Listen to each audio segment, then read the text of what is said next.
Hello साथी हो। म चाहिँ अहिले यो के चाहिँ यो मिक्स के चपिङ चपिङ बोर्डमा चपिङ बोर्डमा होइन चपिङ यो चपर छ।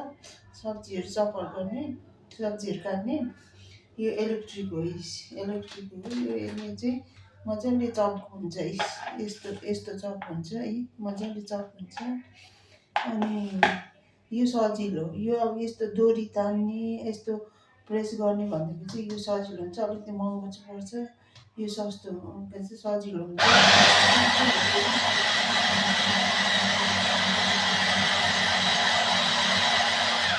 यो चाहिँ जानिबो कम्पनीको हो, जानिबो कम्पनीको हो है। अनि यो सस्तो पनि पर्छ, 1200 1250 यस्तै पर्छ। छिटो पनि हुन्छ, सजिलो पनि हुन्छ कि यसरी चप हुन्छ कि यति छिटो चप, यति छिटो चप हुन्छ कि म चाहिँ अलिक मिहिनेत गर्छु।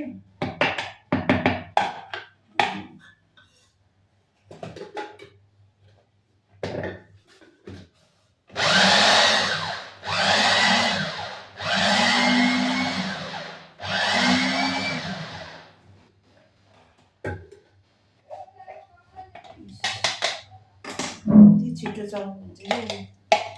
अनि यो मोमोहरू बनाउनु चाहिँ यो हातले डोरीले तान्ने चाहिँ छिटो बिग्रिहाल्छ, छिटो त्यो डोरी चुटिन्छ, छिटो बिग्रिहाल्छ। अनि त्यो प्रेस गर्ने पनि एकदम छिटो बिग्रिहाल्छ। त्यो स्प्रिङ बिग्रियो चाहिँ कामै लाग्दैन। मेरो 3टा बिग्रिसक्यो, एउटा त्यो डोरी तान्ने, 2टा त्यो स्प्रिङवाला। यो चाहिँ अहिले मैले इलेक्ट्रिकको लिएको, सजिलो पनि हुन्छ, छिटो पनि हुन्छ, मजाले चप पनि हुन्छ। चप हुन्छ अनि छिटो पनि हुन्छ।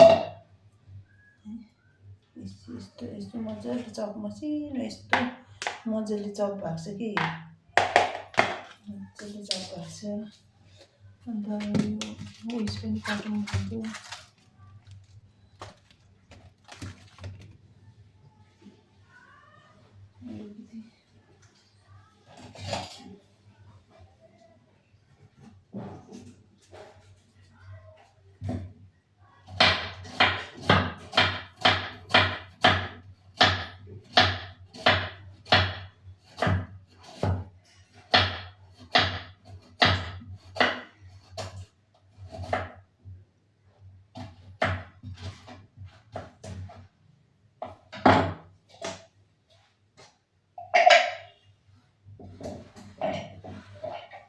यसो गाजर पनि मसिनो चप मसिनो काट्यो। अनि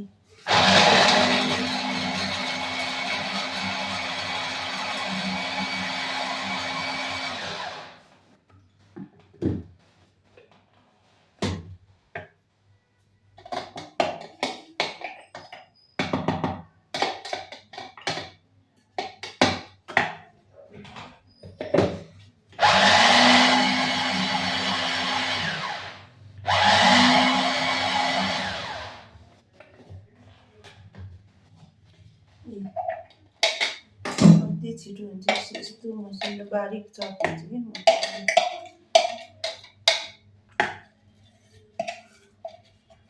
चप हुन्छ, छिटो पनि हुन्छ। यो अलिकति पर्छ मात्रै उयो भन्ने मात्रै हो। तर त्यो डोरी सोरी तान्ने चाहिँ एकदमै हुँदैन, हात पनि दुख्छ, त्यो छिटो पनि बिग्रिहाल्छ कि।